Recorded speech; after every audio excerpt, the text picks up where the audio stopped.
Hello! Tonight we're going to make a curry. Just a straightforward, very simple curry.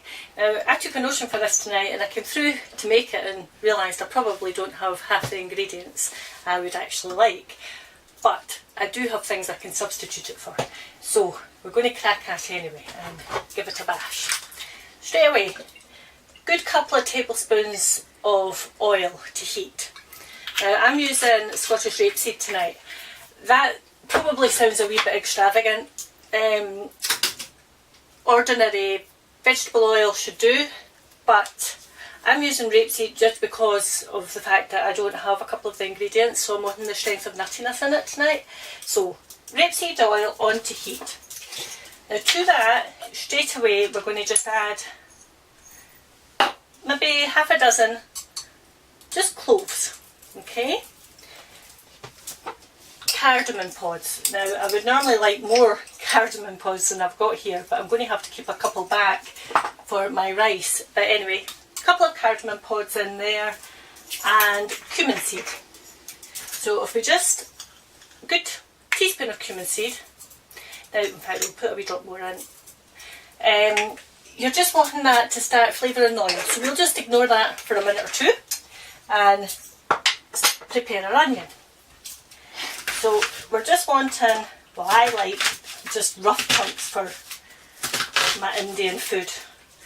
I don't see the point in having things so finely diced that they just become a nuisance. I don't mind, now I'm going to, again I'll be doing this in real time tonight, I'm going to be just putting the rice and things on too. This you may decide that you would rather actually have a wee bit longer to cook. Then I'll be giving it, and I'm just realising I've actually got a piece of bad in my onion, which is a bit of a nuisance, but we will just pull it out because it doesn't smell vinegary, so it's obviously not turned the whole onion and there's no point wasting. So if we just pull out the couple of wee bits that are bad there, when I say bad, they've just obviously turned a little. So if we just get the rest on to chop, ignore the bits that go on the floor, I'll see to them later. This is just a pink onion actually, which I've never used before, and this is the second one I've used that have had a wee bit bad in it, so I'll maybe not use them again. I don't know why that would be. Professional chefs out there might be able to tell me. Whilst I pick that out, alright, I think we've got the worst of the culprits there. So, get some onion on to fry. And as I said, I'm going to be cooking this in real time tonight. So when you're doing it at home, I'm only going to be giving it about 20 minutes or so. You might want to give a bit longer because I'm going to be making it with chicken. But once we get this on, I shall then show you how to do the rice. So I'm needing that to come up a wee bit warmer. We're needing it to start to fry a little, get some of the flavours out. I had no garlic powder. The sacre bleu, I actually had to go and raid my fridge, and thankfully I've still got some garlic up in the corner. It's not all rooted. The stuff that has, mind you, will be going in the ground pretty soon. See if we can get our own fresh garlic for over the summer. I don't use powder all the time, just most of the time. Right, we're just, again, roughly chopped here because you're not needing it to be overpowering in garlic. So if we just get that in, we start frying up. I'm going to have a nuisance strap tonight, I can feel it. Excuse me a second whilst we sort it. Stick it in the back somewhere and hope it sticks. Right, I've previously sliced through the chicken, as you've seen me do before, because it makes your chicken, Kenny always laughs when I say this, makes your chicken go twice as far, because it doesn't really, because it's the same amount of chicken. But because I'm wanting to make this in just about 15 minutes, we're doing it nice and thin. Oh, it's times like this that you wish you had smelly vision. The smell of these just 1 or 2 spices is already coming up. Bit wash. I always find it's easy just to have a bit of water and soapy suds in it. And the other reason I quite like using my rapeseed oil is it gives quite a nice sort of greeny colour, which I quite like in the curry. Unless I'm doing obviously I'm going to say Madras. I think the Madras one would probably normally be a bit redder in colour, but this is probably more like a buna. We'll call it a buna. It might not be a buna, but we'll call it a buna. Right. There's this frying up now. So what we're going to add to this is some coriander powder. I'm going to say half a teaspoon of everything tonight apart from the cumin. The cumin we're going to do a full teaspoon. So some coriander powder, some garam masala. Now some people will add more garam masala. I don't add too much because I find it can be the garam masala that doesn't break down and can leave you with the bits. Oh, wait, and turmeric. Turmeric can be quite overpowering, so again just half a teaspoon. And one of the things I was missing was ginger, fresh ginger. So I'm going to use powder because I had it from baking cakes. So half a teaspoon of fresh ginger. A quick stir.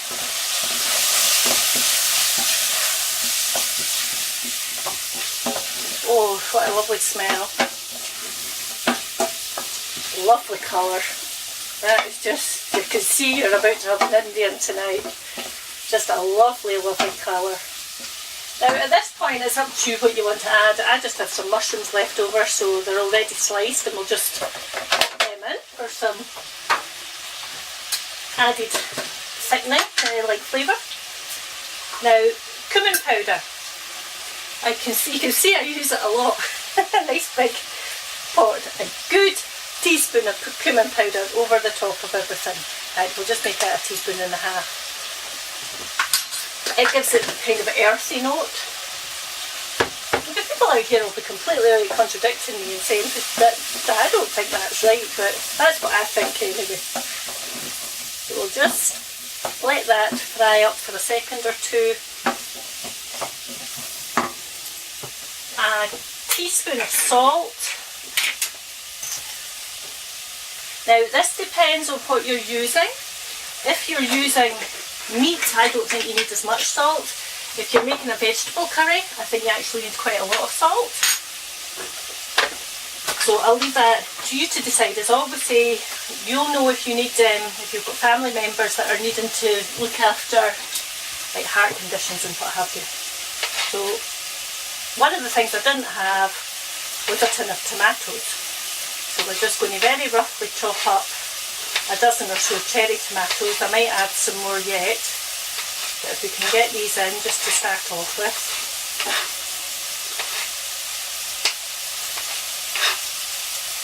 Cherry tomatoes you don't need to pay a lot for, and I mean I find that they make a nice sweet curry.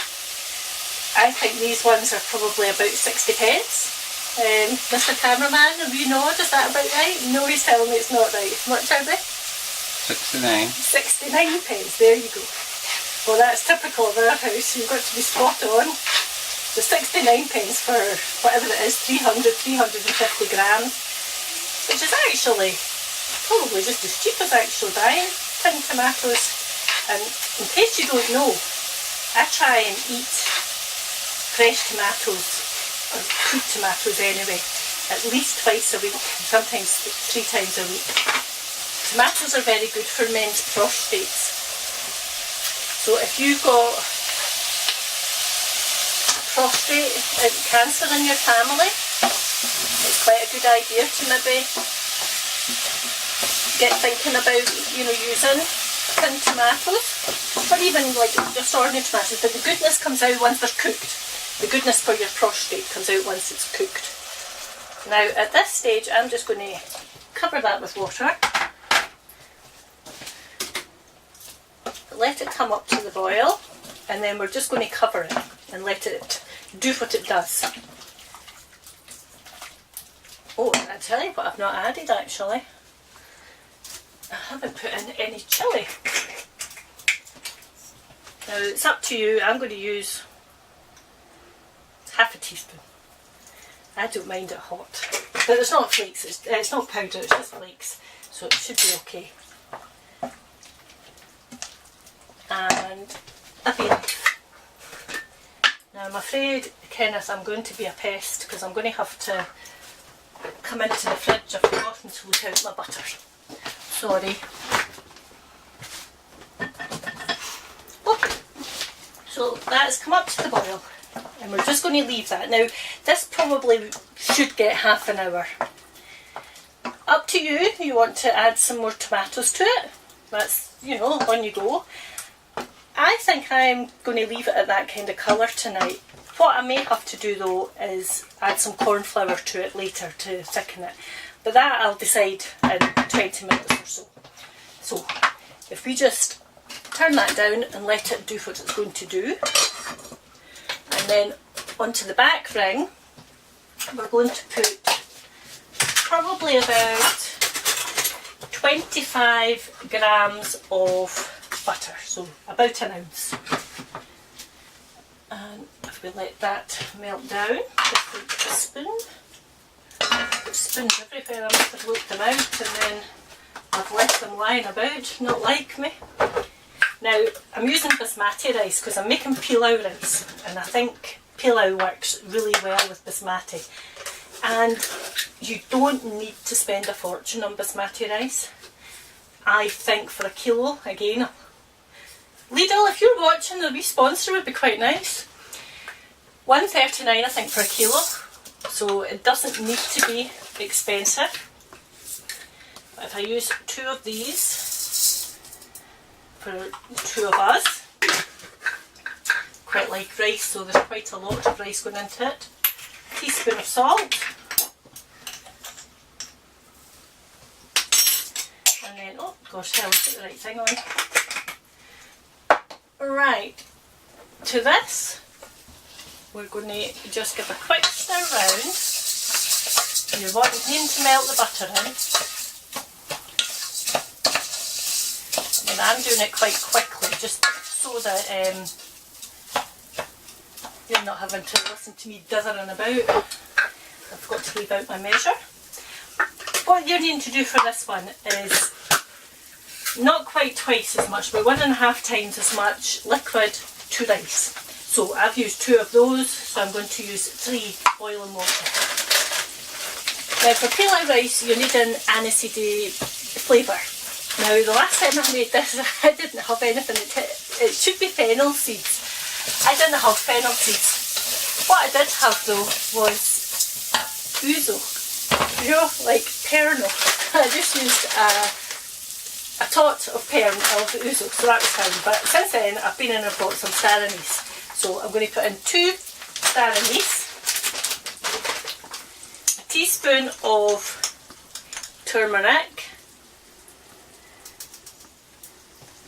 and my bay leaves.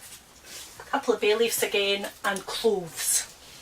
Now again, I need cardamom seeds for this, so I like quite a lot of cloves, so I'm going to use half a dozen again.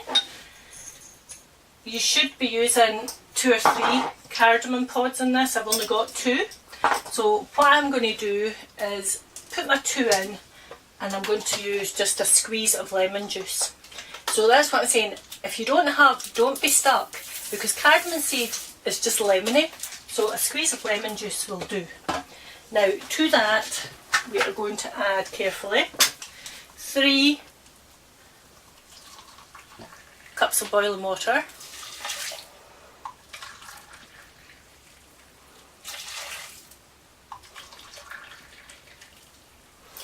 And bring that very quickly back to the boil, and then it needs a bit of a leap of faith, because you're going to allow this to take care of itself. So the minute this comes to the boil, we're putting the lid on, You're turning it down to as low as you can get it, lid on, and then you don't go near it for 15 minutes. And that'll be your rice cooked. Just leave it alone. We'll come back in the 15 minutes, check the rice which we can keep warm, and then I'll see if I want to do anything else to the curry. Thank you. Okay, so revelation time. Let's see. 15 minutes the rice has had. Oh, I can smell the stir anise. So as you can see, everything that you're not needing to eat has come to the top. So you just pull it all out. I'll not be pulling it all out for time here, but we'll pull out one or two of the wee bits that we can see right at the top here. Be aware, of course, that you might not have fingers quite like mine that's used to doing this. I don't want to be responsible for you burning yourselves. If you want to be posh, just give the rice actually a quick stir up. Probably better with a fork than what I'm using here actually. I should have done that.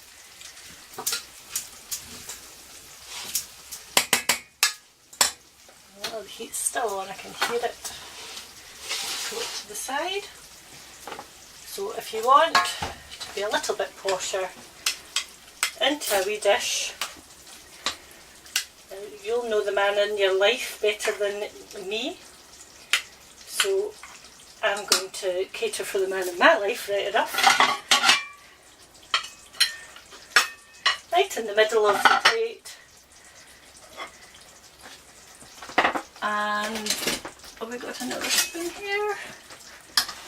And you can see how this is reduced. Now, I didn't need to come and put any corn flour in it. What I did do though was I came and took the lid off for the last 5 minutes. There was just ever so slightly too much liquid in it for me. That's up to you. You might like it with a lot of masala, which is just the gravy. But I didn't want it quite with so much gravy in it. So just onto the plate. Trying not to make a mess, which I have just done, of course. A good couple of dollops and a bit of sauce. And there you have what is probably one of the easiest and quickest curries that you can make. Hope you enjoy it.